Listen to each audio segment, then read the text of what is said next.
On the 14th of October 1947, Captain Charles "Chuck" Yeager of the United States Air Force climbed aboard his Bell X-1 aircraft slung beneath the B-29's Super Fortress. Following his release, he leveled off at 40,000 feet above the Mojave Desert and fired the third of the aircraft's 4 rockets. Initially, the ride was rough and control almost non-existent. Then, as he neared the speed of sound, Mach 1, the ride smoothed out and control was regained. Quickly, the needle went to 1.02, paused several seconds, and then jumped to 1.06. And that was it. Chuck Yeager had earned his place in history as the first man to pierce the dreaded sound barrier. Although news of the achievement was largely ignored, even suppressed, it only served to show just how much ground the British had lost in the quest for supersonic flight. But it put in train the events that would result in Britain's first supersonic fighter, the Lightning.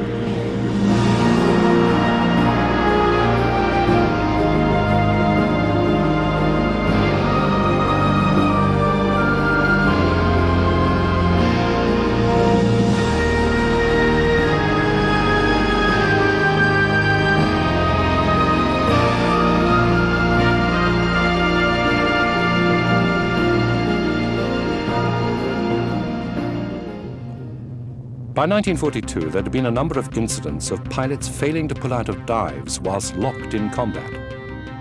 Some pilots did regain control and reported that the aircraft's controls had become solid whilst diving, accompanied by a severe buffeting. Initially, these reports had been dismissed as understandable confusion in the heat of battle.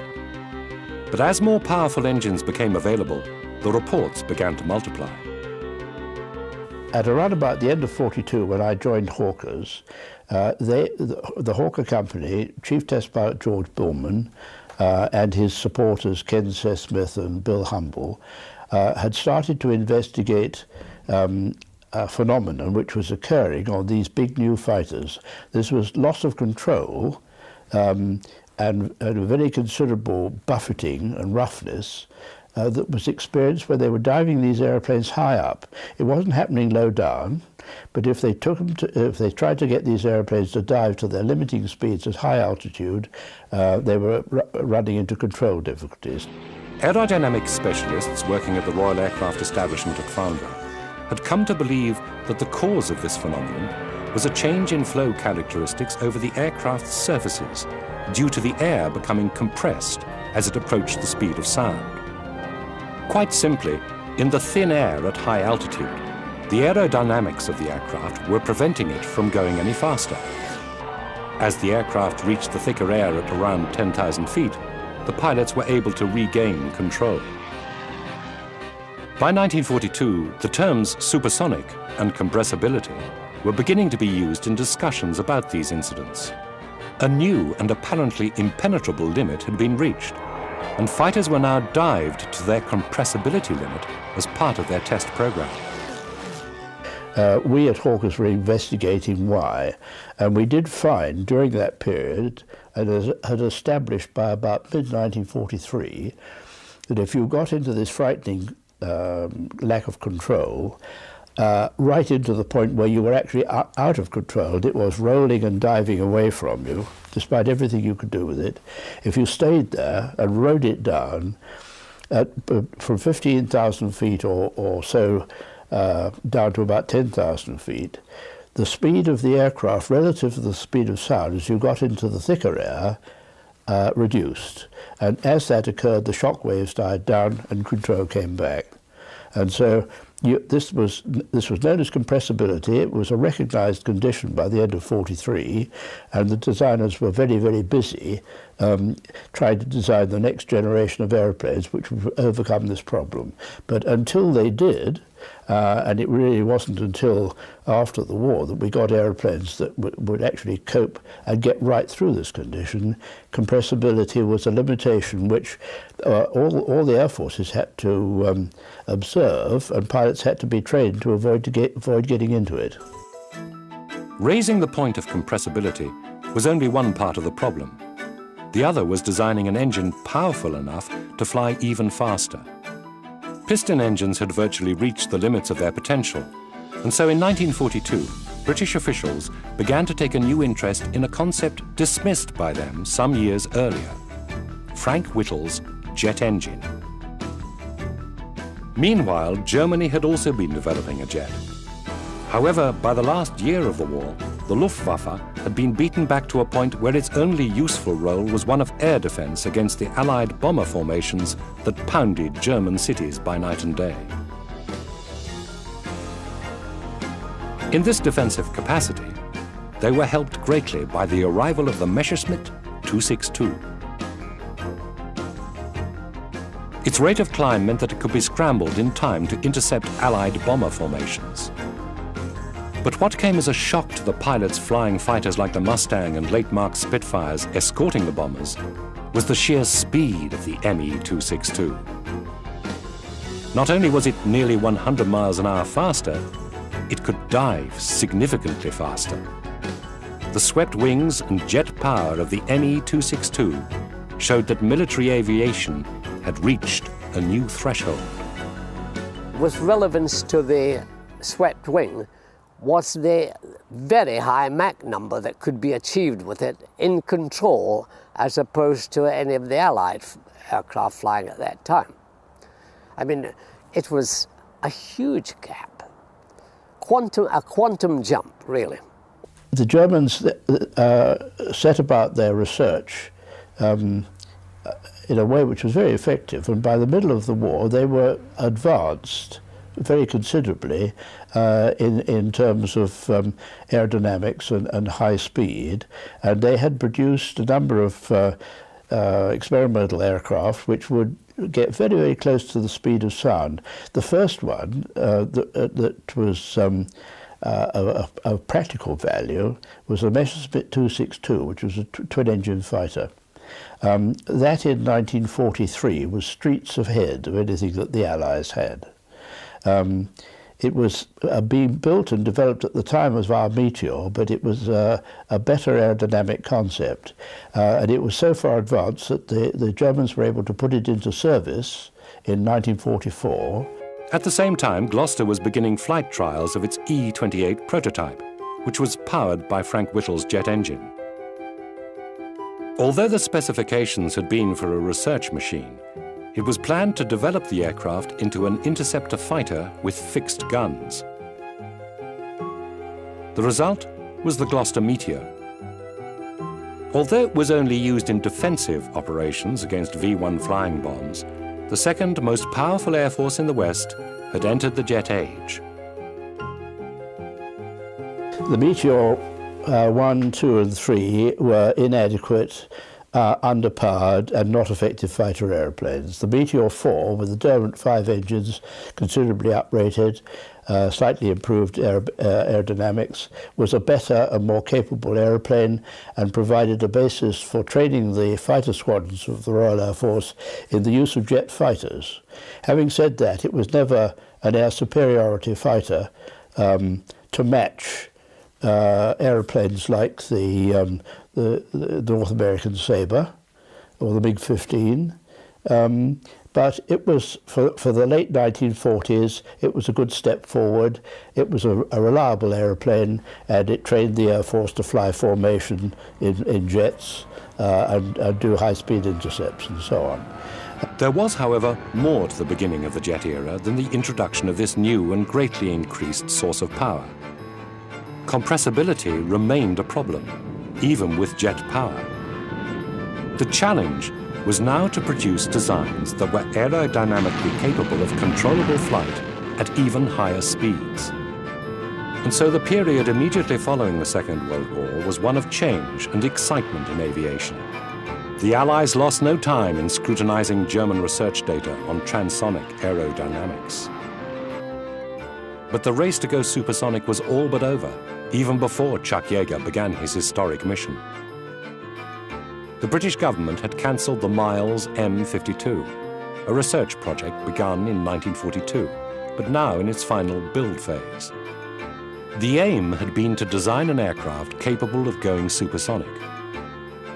It had a number of design features that made it look remarkably like the Bell X-1, but there were misgivings about its potential in high places.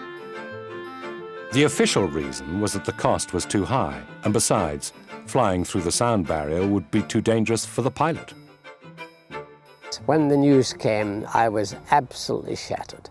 And I think we were sitting in the jet flight when we got a notice from the director telling us that the project had been cancelled. And it was as if we'd all lost a best friend. Really, I can only say we were totally crestfallen at the time. And at first, that was how it was. Then it began to boil up a little into anger that this had been done without consulting us. We felt, as the test pilots, we should have had a say in the matter. But maybe that's asking too much. A supersonic aeroplane had to come, and then the government, for its own reasons, cancelled. So there was an enormous sense of, well, we're losing the place. You know, we were about to lead the world, and now we're being restricted and held back. And then, of course, the following 6 months, then the Americans did it. And, of course, they headed leaps and bounds. And we, in fact, lost about 10 years in the development of military fighter aeroplanes as a result of that decision.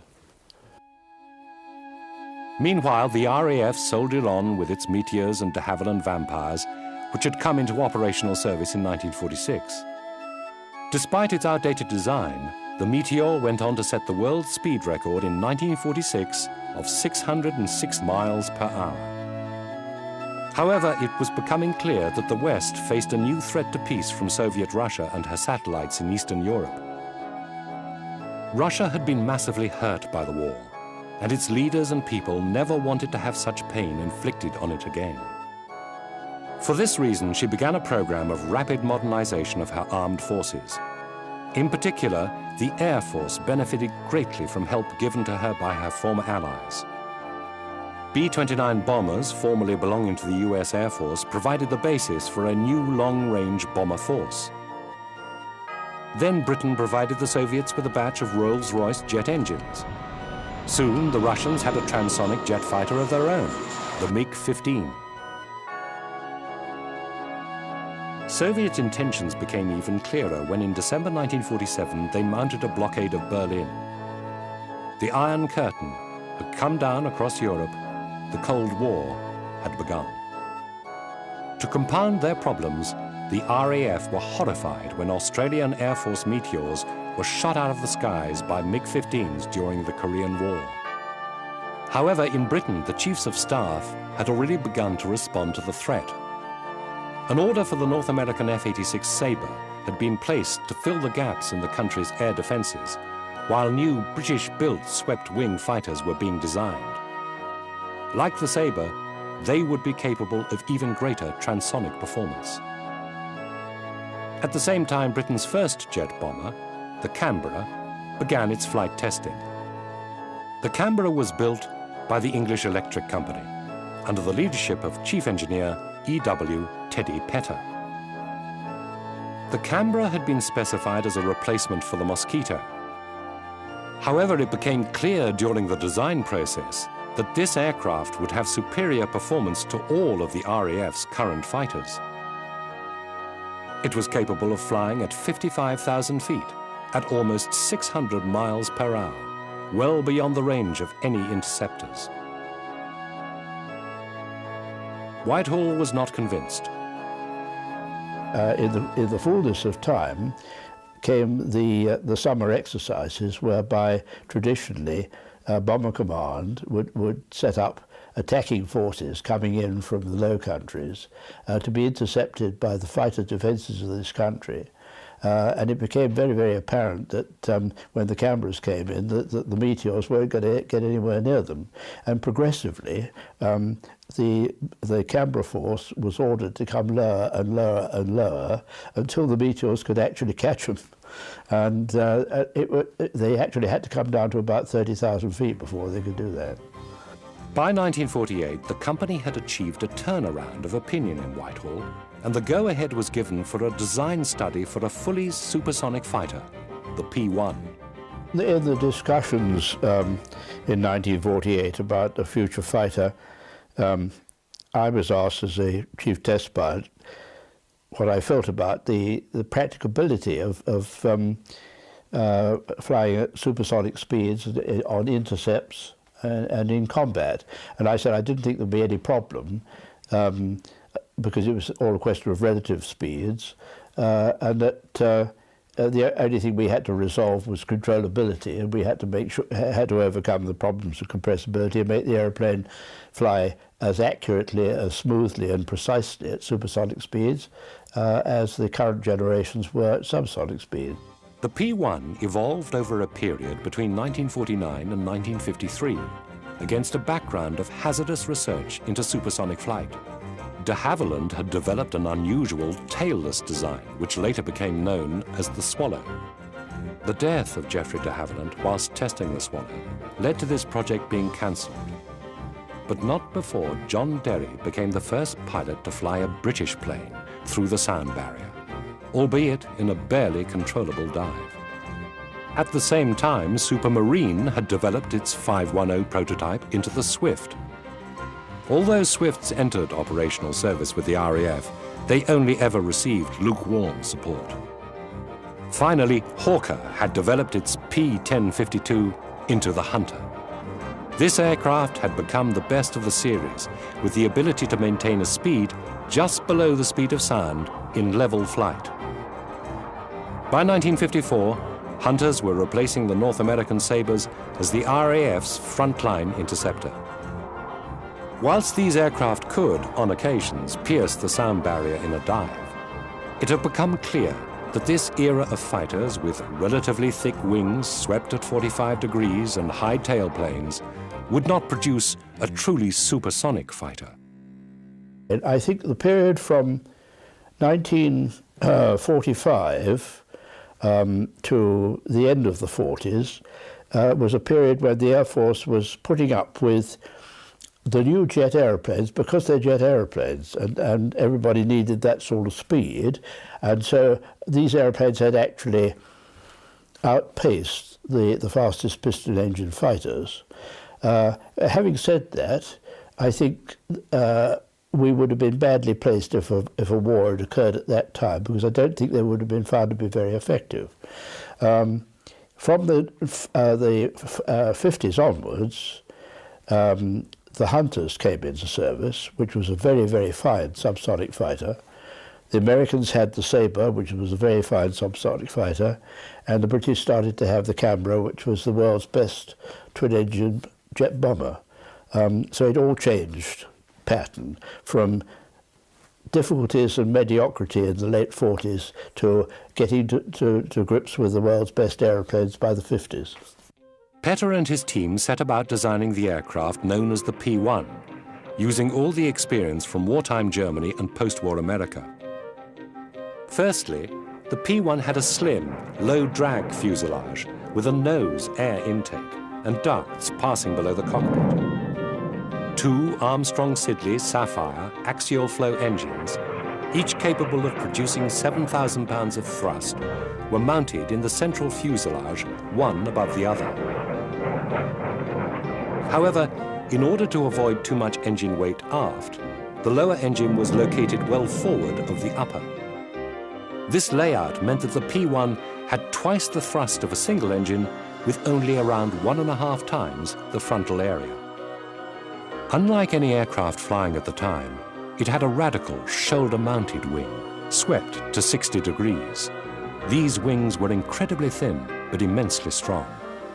Finally, the configuration was completed with a thin, all-moving tailplane mounted at the bottom of the rear fuselage. The RAE favoured a high position, as it was assumed that this provided more positive control at higher and medium speeds. In order to test this and other ideas, further specifications were issued. The first was issued to Shorts, resulting in the SB-5. Well, it was a curious, interesting thing to fly. I mean, it it was very, very underpowered. From takeoff, which was extremely lengthy, you flew it at full throttle until it was time to go home, because it wasn't going anywhere at all. It was very valuable in assessing. Well, I say it was valuable. It was effective in proving what the English electric theory. The SB5 showed conclusively that the high tail plane with the 60-degree swept wing was a dangerous configuration from a stability point of view, and that the tailplane had to be low. From our point of view, it provided a valuable little piece of development, because it was known that with these sort of sweep angles, the leading edge vortex at high angles of attack could adversely affect lateral control. As the vortex flowed over the wing, over the aileron, you could have variations in aileron effectiveness.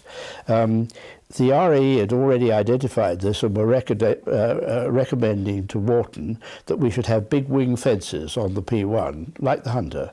Our aerodynamicist said, no thank you, fences are a drag, we don't want to have that.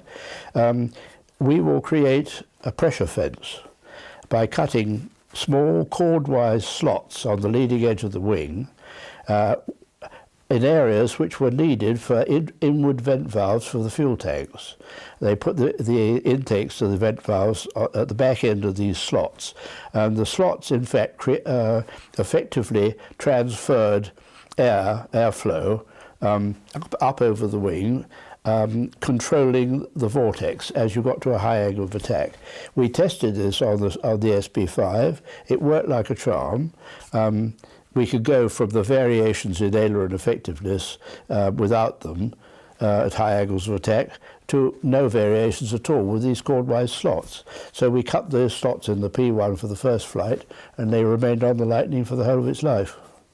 It was a good little program.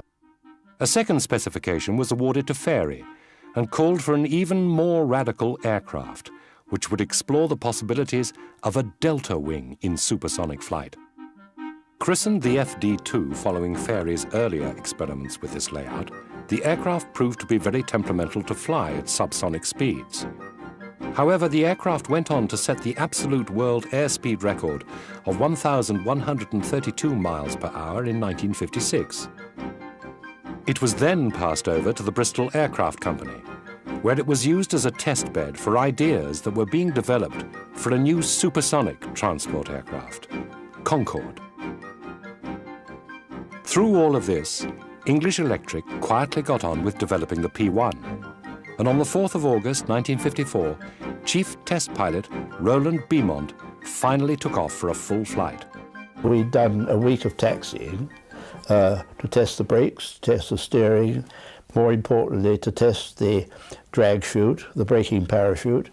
And then when we'd finally got all those things working together, I'd said to the the team that we were working with, okay, I think we should do a straight, which is short for a straight hop. We were doing it on Boscombe Down deliberately because it was a long runway. I said, it feels fine to me.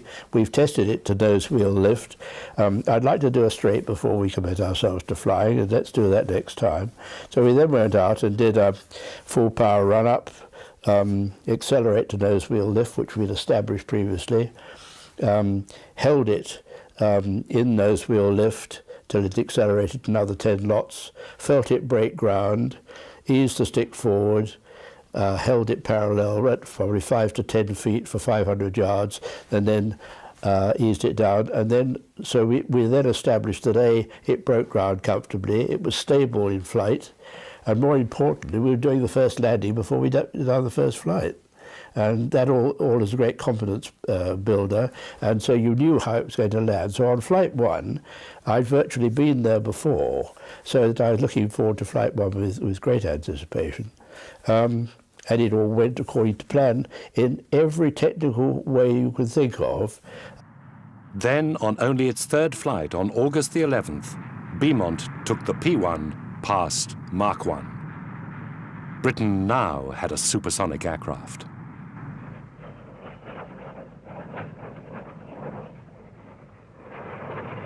So next flight was Flight 3, and we planned it on the third flight as a normal professional plan to take it up to 40,000 feet, accelerate to 450 knots and see what happened on the Mach meter and how it behaved in control and stability.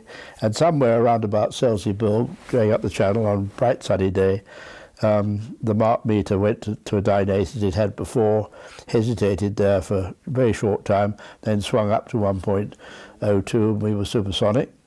And I took my hands off the stick, my feet off the rudder bar. The airplane stayed absolutely firm, no trim displacements or anything like that. Small control inputs, left stick, right stick, pitch up and down, smooth, stable responses, and we had a supersonic airplane. No vibration, no buffet, nothing at all. That was a good feeling. Yet world events were forcing the pace of change. The Soviets had detonated their first nuclear bomb and were now building a fleet of bombers to carry these lethal weapons. In addition, they had now developed their first supersonic fighter, the MiG-21. The Americans had developed the Sabre into the supersonic F-100 Super Sabre and had also embarked on a program of developing a new concept in which the aircraft formed part of a total package combining supersonic performance with missile weapons. The RAF was intent on following. At the same time, Britain was developing a long-range jet-powered bomber force capable of delivering nuclear bombs.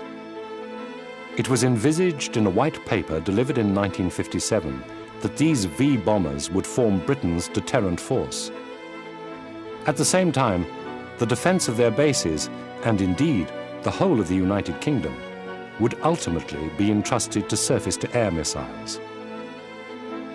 In the meantime, air defense lay with the all-weather Javelin and eventually the Lightning. Its limitations were that it was a short-range interceptor, again by, in my view, a very erroneous specification in the early days when we were told that this airplane had to be designed round a radius of action of 150 nautical miles from the V-bomber bases, as its main task was to be only to defend those bases. This limited the airplane enormously. And I actually went, after the first flight of the Lightning, I wrote a very positive handling report on it, and I concluded by saying, however, despite all that's gone before, we will never stand a chance of exporting this Lightning anywhere around the world until we double the internal fuel capacity. Beaumont got his way, and a ventral fairing was introduced to accommodate an extra 250 gallons of fuel. In addition, the engines had been uprated to Avon 201s, which could provide over 14,000 pounds of thrust each, as well as having 4-stage afterburning. It was these mighty engines that gave the Lightning its awesome power. They were so powerful, the pilot could literally stand the aircraft on its tail and climb vertically. A spectacle that would thrill millions of spectators around the world in years to come. I think it's summarised by the famous pilot of Johnny Howe Squadron 74, when he was interviewed after his first flight in a Lightning, and the interviewer said, "Well, how did you get on your first trip with the Lightning?" He said, "Super. I was with it all the way till I let the brakes off." I remember I was talking to, I think it was Rowley Beaumont or Jimmy Dell, and it was at the time when they were trying to sell the aeroplane in Europe, and a test pilot from one of the European countries came over to fly a Lightning from Wharton. And they said to him, "We use ordinary full power on takeoff, not reheat. Don't use reheat." And they watched him take off, and he decided he was going to use reheat. He didn't get his wheels up until he was at 28,000 feet, because it ran away with him. This, the P-1B, was essentially the aircraft that went into production in October 1958, designated the Lightning F Mark I. By now, the aircraft was equipped with twin Aden guns. Also, because it was assumed that the only role for the Lightning was to shoot down attacking bombers, 2 new Firestreak air-to-air missiles were mounted on pylons low on either side of the nose. Finally, Ferranti developed a Doppler radar system in a conical center body, which was located in the circular nose intake. The Lightning could now take its place as part of a weapons system, a new idea from the United States, in which the weapon-carrying fighter was the armed element of a defense system embracing long-range radar, interceptor control, and short-range, last resort, surface-to-air missiles. Later in 1958, Beaumont underlined the aircraft's potential still further by flying at Mach 2, twice the speed of sound.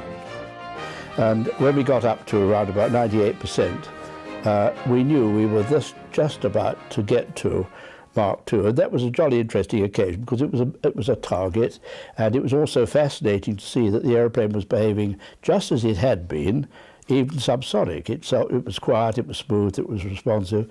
You're looking for any errors or discrepancies.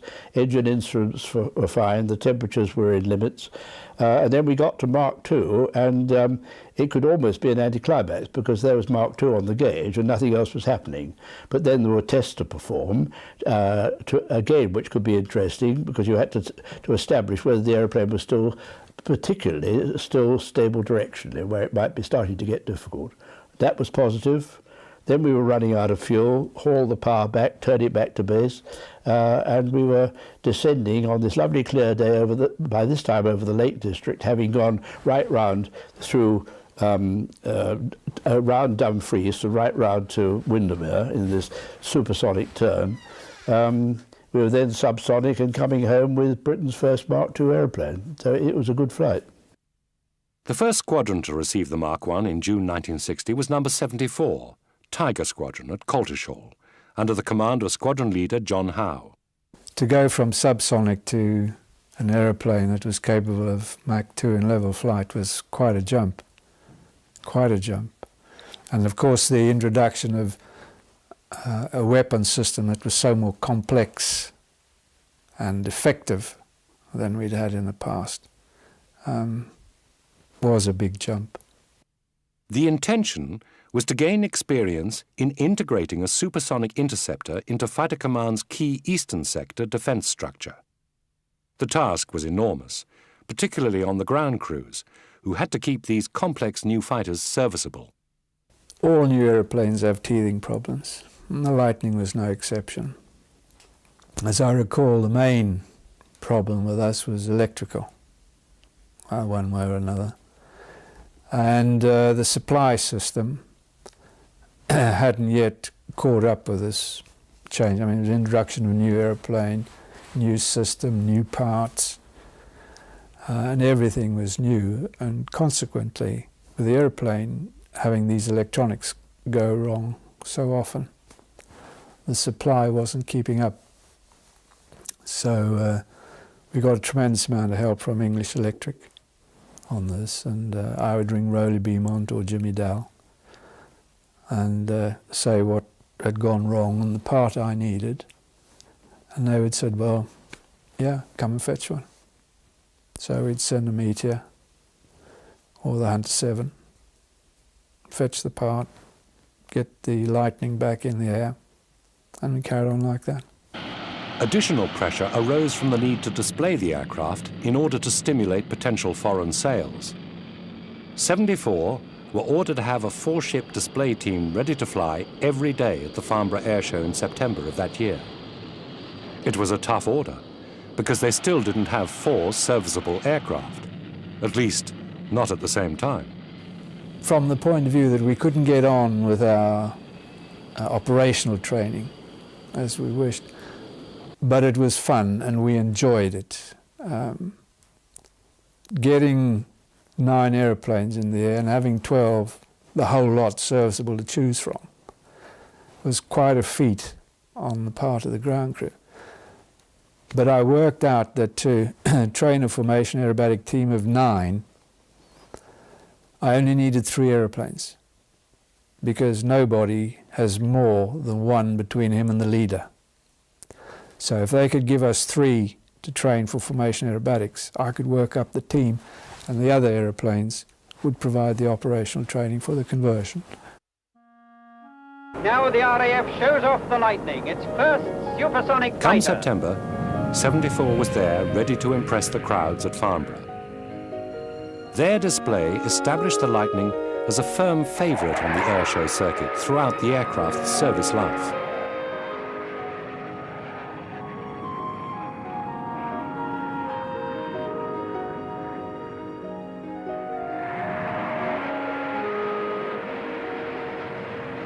Apart from their display commitments, 74 Squadron were having to perform their role as a front-line squadron in Britain's defence. Pilots had to learn to fly the Lightning whilst maintaining an operational capability. It was a tough requirement. The conversion was fairly straightforward. We didn't have 2-seaters in those days, and you were taught about the systems during lectures and things like that. And then you had 10 hours on the Lightning simulator, which was a reproduction of the Lightning cockpit. So by the time you got into the air, you knew what to expect from all the instruments. And towards the end, or on your last sortie in the simulator, basically you had to try and get the aeroplane into the air because they kept giving you emergencies on the ground. And when you got into the air, you then had to try and get it back. So by the time you'd finished the simulator side of things, you really felt you could handle those sort of things. Then when you came to fly the aeroplane, that was a totally different experience. I mean, the power was just unbelievable. To make matters even more difficult, the squadron was now taking what were termed first tourists. These were pilots who had never been with an operational squadron before, and who were now having to make the jump from flying subsonic jets, such as the Hunter, to Lightnings with Mark II on tap. The first flight in a Lightning was an experience a pilot never forgot. Taxiing out, we had a system where you had to keep the electrics online. One of the engines had to be at a certain revs, only about 50%, something like that. And if you didn't use the brakes, you'd be building up to about 70 knots. And then line up with the runway, and you could just feel this power. On the brakes, open up the engines and let go, and it was just away. And I remember trying to get the nose high enough to reduce the speed to 450 knots, which was the climbing speed. At about 20,000 feet, I went supersonic. And I think a lot of people did on the first solo.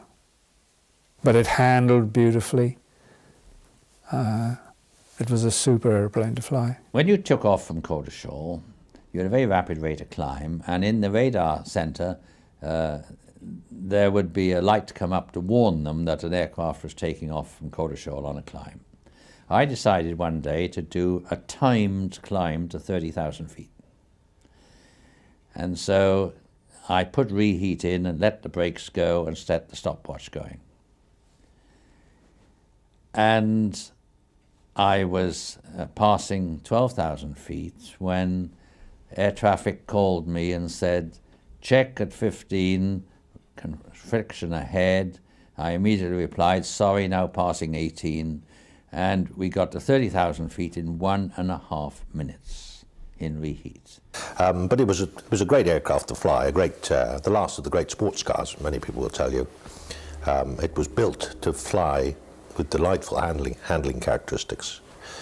But once you were airborne, it was actually very busy because you had to fly the thing and at the same time operate the radar and weapon system. I really couldn't believe I was so lucky to be flying this airplane. It was a quantum leap, of course, from the Hunters that I'd been flying. Certainly, I didn't find it as difficult to fly as I perhaps imagined, in the sense that it was a fairly easy airplane to fly.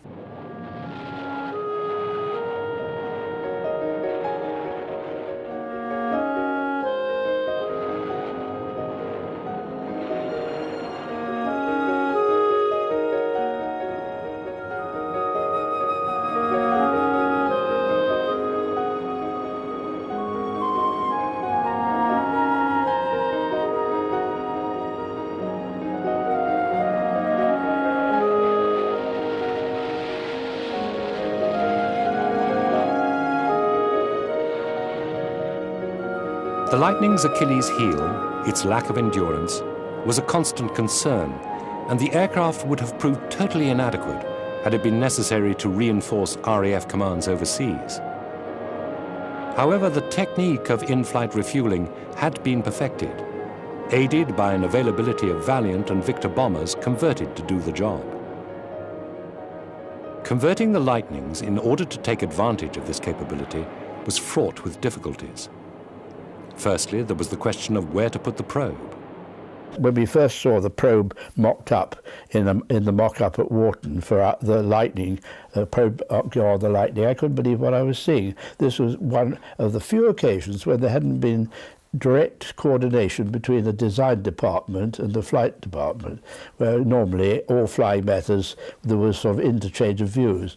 And the probe, I looked at this thing from the cockpit of the mock-up, and the probe head was behind my shoulder. And I thought, how the hell am I going to steer that into a drogue that's coming down like that?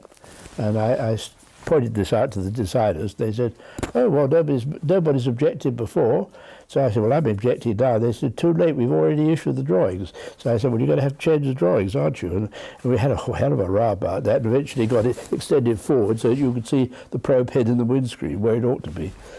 Refueling initially, it was tricky. I don't know whether you've seen the refueling probe on a Lightning, which was very much an afterthought, and like many other things. But it was relatively tricky initially, but rather like riding a bicycle. Once you've got the act, it becomes fairly second nature. And certainly if you do a lot of it, when you're doing it sort of on a regular basis, then the problem tends to go away.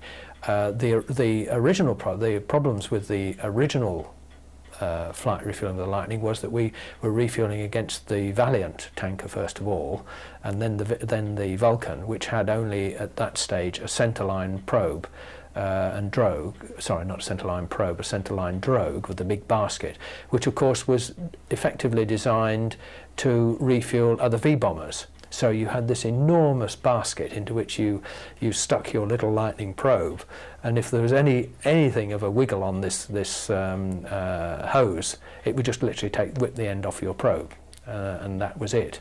Progressive development continued, resulting in the Mark II in July 1962, with fully variable afterburning avens, as well as an autopilot and steerable nosewheel.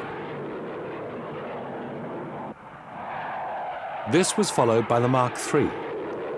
The Lightning F3 marked a major turning point in the Lightning's development. Firstly, it had a broader, more angular fin, flattened at the top. It also had a kinked and cambered wing edge, which was flatter at the end than before. But perhaps even more significantly, the Lightning F3 had no guns. The Firestreak air-to-air missile had been developed so that it was now fully integrated into the aircraft's guidance systems. Big mistake to drop the guns. I think every fighter pilot would tell you to drop guns from a fighter aeroplane, yes. And certainly we all felt that was a big mistake. And of course it was redressed when the Mark VI came into service and they put them in the pack. But again, it was a problem of space in the aeroplane. If you put a bigger weapon system in, a bigger radar with lot more black boxes, there just isn't room for guns, and that was the problem, I suspect. Call data, primary 36, secondary 9, mission number 74, scramble, scramble, scramble, acknowledge. This was the era of QRA, or Quick Reaction Alert. This meant that aircraft and pilots were kept in a state of readiness, so that should intruders be spotted, the Lightnings could be scrambled to intercept them.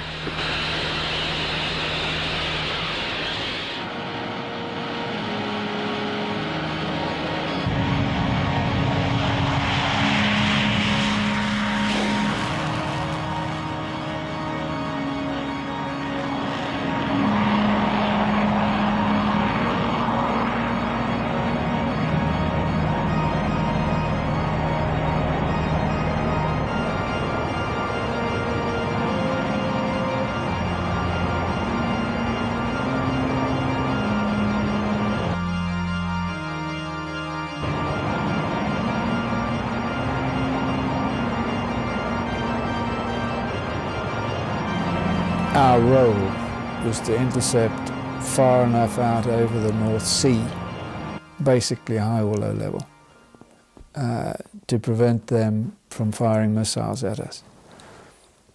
That did not require long range. What we had to be able to do is react quickly, get out there fast, fire, get back, turn around and out, and back and out and back.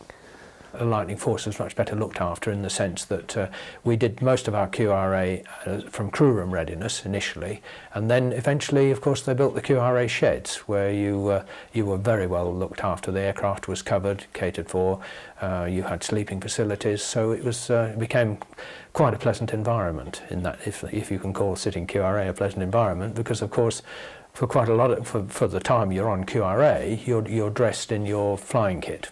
And when you're wearing an immersion suit, you know, that wearing it for a lengthy period, it becomes fairly exhausting. We sat QRA, quick reaction alerts, periodically, and the aim there was that from getting the scramble order, whether you were relaxing in the crew room, say, or asleep at night, 10 minutes later you could be airborne, and that could be done. There was no doubt about that. The aircraft, the longest thing was getting into your kit, so you kept your kit on, and then you ran out to the aircraft, pressed a button, the hangar doors opened, front and back, you jumped into the jet, and 2 buttons, and you were started.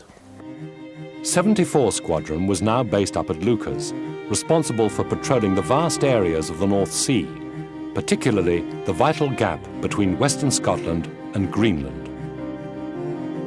In 1966, 74 Squadron replaced its F-3s with the new F-6.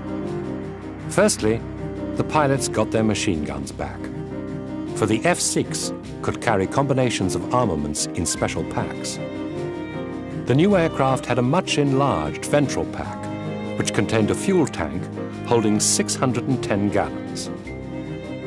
There was also an option to carry 2 over-wing tanks, each containing a further 250 gallons. They had to be mounted on top of the wings because there was no room underneath for the tanks and the undercarriage. These refinements, coupled with an enlarged wing, meant that the Lightning's abysmal range was increased by 20%. For 74 Squadron, this was particularly important, for in June 1967, the squadron left for Tenga, Singapore.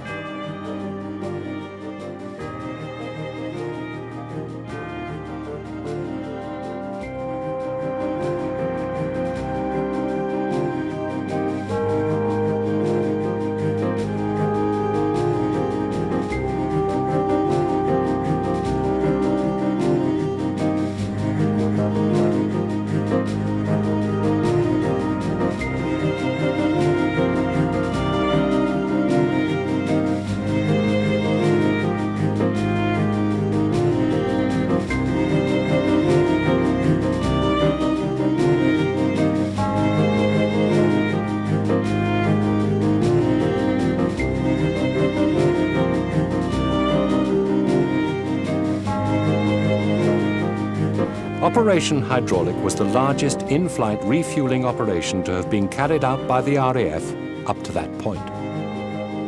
It was an epic journey which began just as the Arab-Israeli War broke out.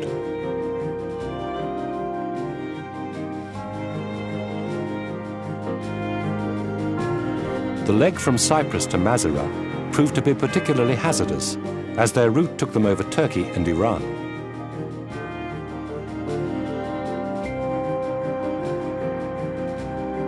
I flew the same aeroplane all the way from the UK to Singapore, simply because the thing was unserviceable the whole way from UK to Singapore. I think it was my starboard wing, the tanks never fed.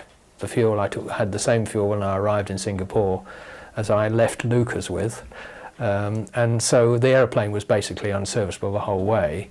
And I just what I had to do, of course, was to do considerably more flight refuelings, which the tanker force were well able to cope with on the way there, just to get the airplanes out there.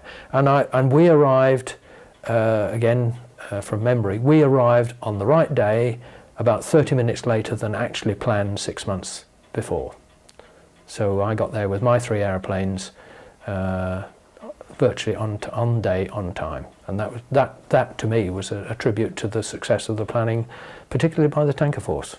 Throughout this period, Lightning squadrons continued to display their aircraft around the world. But it was not until 1966 that the sales effort began to show results.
But what we had to do was to explain to the Saudi Arabians that if they bought a Lightning with all its enormous capability, it wouldn't be the Lightning that the Air Force was restricted with, which was the Mark VI, but that it would have additional capabilities of reconnaissance, up to supersonic speed reconnaissance, underwing stores, rockets or bombs, 2-inch rockets.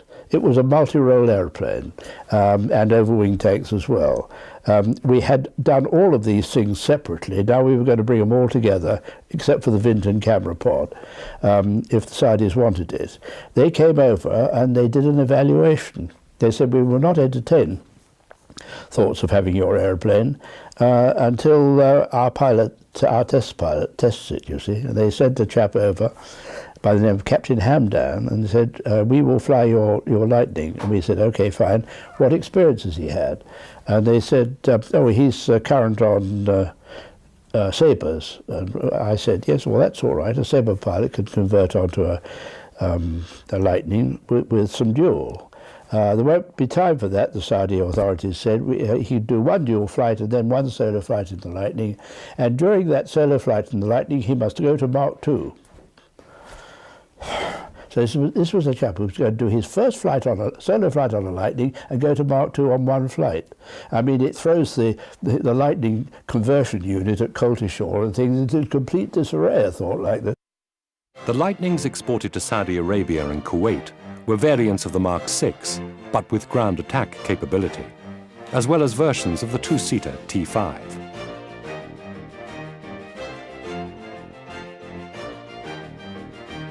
The F-6 was to be the last totally British-built supersonic aircraft, for in 1966, an order had been placed for the McDonnell Douglas F-4 Phantom.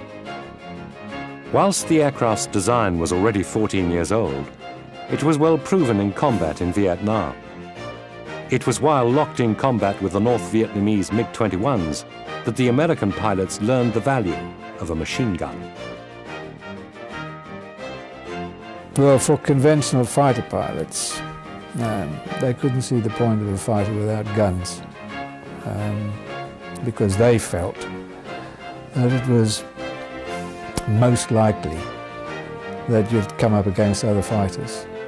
And because an air-to-air missile in those days required space to align and lock on and all the rest of it, you could be in a situation where you would be firing against other fighters who had guns and you didn't, and you were therefore at a disadvantage. I can see the missile was wonderful for air defense, but not air-to-air combat. Like the Lightning F-3, was equipped only with air-to-air missiles.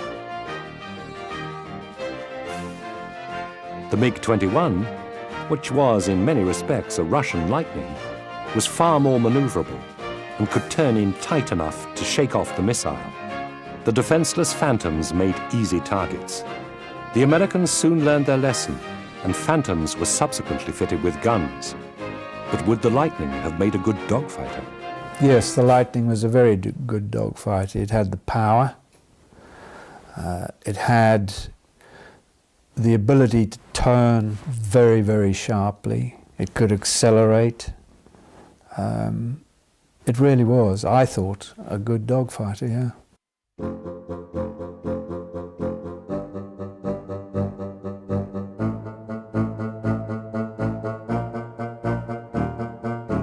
The Phantoms, however, had a more advanced radar system that enabled the pilot to look down as well as forward. But it now required 2 crewmen to manage all its systems. In order to get the most out of its fighter force, the RAF began to experiment with a new concept, the mixed fighter force.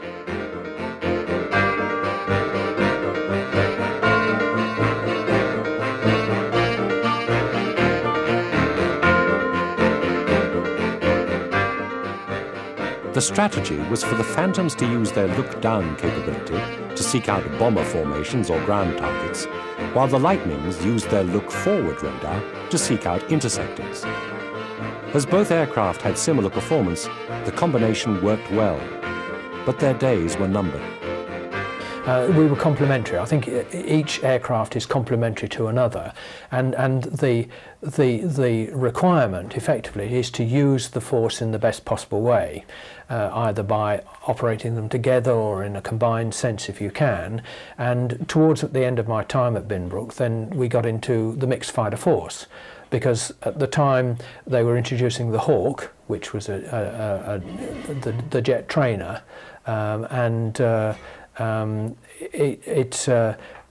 it had no, if you like, no radar capability at all, so it needed to be led into the fight or led into the bomber stream, although it had a weapons capability. And again, the Air Force was reducing in size, so the numbers of airplanes going down, so the Air Force felt and found that it needed to use every available airplane that it could. So you now get into the area of trying to operate various types of airplanes together, and that's where the mixed fighter force came in. And the original intention was that we would all, Lightnings, Phantoms and Hawks, would effectively all go together towards the bomber, to the cap points, and then, if you like, not do our own thing from there, but then a radar equipped airplane would take a Hawk into the bomber stream. So we would arrive at the point and then go into the bomber stream, and then once you're in the bomber stream, then you're on your own effectively. The Lightning was only supposed to have a service life of 8 years, and as early as the mid-60s, plans had been put in motion to find a long-term replacement. Given the enormous cost of developing supersonic aircraft, Britain was forced to find partners. The first result was the Jaguar, a joint effort between Britain and France. The Jaguar entered service with 8 squadrons in the early 1970s as a strike fighter. Today, the Jaguar is still serving the RAF as a tactical attack and reconnaissance aircraft.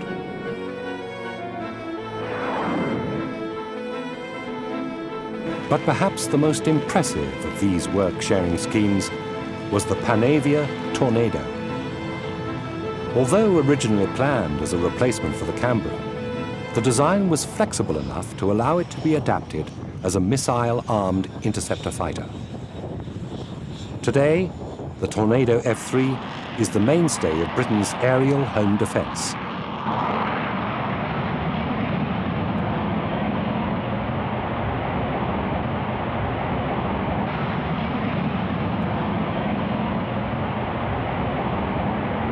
The Lightning, however, soldiered on until 1988, when numbers 5 and 11 squadrons traded in their Lightnings for Tornado F3s, 40 years after the original requirement had been formulated. The Lightning, which was created at the beginning of the Cold War, had survived to witness its conclusion.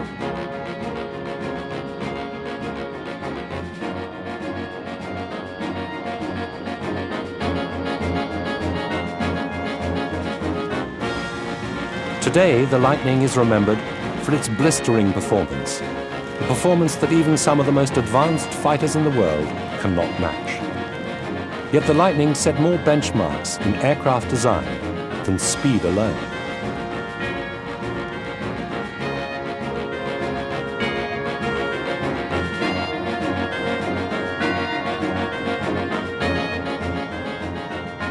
Highly swept wings, low tailplanes.